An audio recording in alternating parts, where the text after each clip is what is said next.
He's urging the government to review the use of NCHI's non-crime hate incidents. A report is published today by the Policy Exchange think tank, and indeed you'll hear from the former senior officer who's involved in that. And it's urging ministers to stop the police recording the incidents after finding they take up to 60,000 hours of officers' time every year and distract them from fighting crime. All right, let's turn to David Spencer, who's Head of Crime and Justice at the Policy Exchange, served as a DCI, Detective Chief Inspector in the Met, and has authored today's report. How did we get to the number of 60,000 hours? Mr. Spencer, good morning.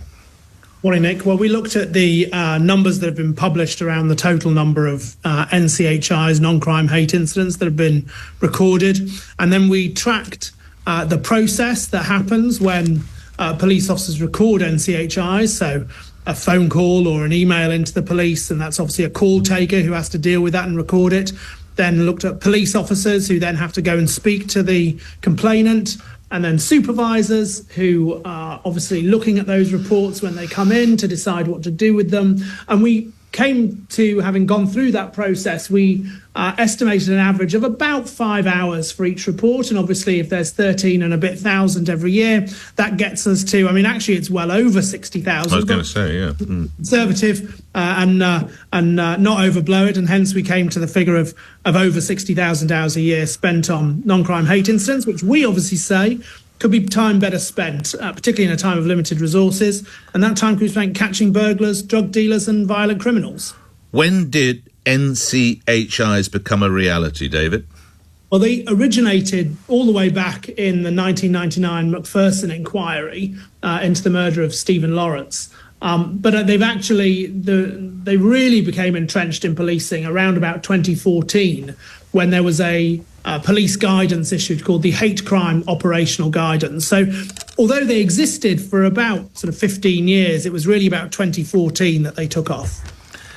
How is there provision already in the law? If I was to be disobliging to you about what I perceive to be your sexuality, your faith, or if you didn't happen to be a white bloke, is there already legislation that can come after me? Well, the reality is it doesn't even need to be anything as strong as the picture that you've just painted. The bar for non-crime hate incidents is incredibly low. What we found was that it can include unfriendliness, ill will. How do you define unfriendliness, David? Well, this is exactly the problem that frontline police officers are facing, is that they get these reports of unfriendliness, ill will, dislike, and these things are being recorded. And this is exactly the problem that frontline police officers are facing, which is why we say to the government and police and crime commissioners and police chiefs that now is the time for this to stop. I take you back to your days when, I don't know whether you passed out of Hendon, I have no idea what your training was. Yeah. I hope that you perhaps worked under an old sweat, a sergeant who'd seen a few things in his or her days. How would they have dealt with that when you first came into the job? Well, I did train at Hendon, you're right, and did work for a number of old sweat sergeants back in the day. I think that they would, certainly if they looked at this now, they would be deeply puzzled about where policing has ended up. I think that would be, they would be deeply puzzled at where we found ourselves today. For people who would say, but hang on, I don't want to be called something foul because of my religion or because I happen to be gay, what legislation would need to be in place to ensure that if we were trying to throttle back on NCHIs, because you would agree those folk deserve some legal protection. I can't go after somebody because I don't like the colour of their skin or I don't like the fact that they may be Jewish or Muslim, can I? No, and of course there is hate crime, actual crime legislation in place. So that's the Crime and Disorder Act, and other guidelines as well, and the sentencing guidelines. There are already provisions for things which are crimes in place. What we're talking about here are things which explicitly Parliament has chosen not to make a crime, and that's why we're particularly concerned about this. So lastly, David, let's start to wrap up. What needs to happen as a result of your report and the work you've done, do you think?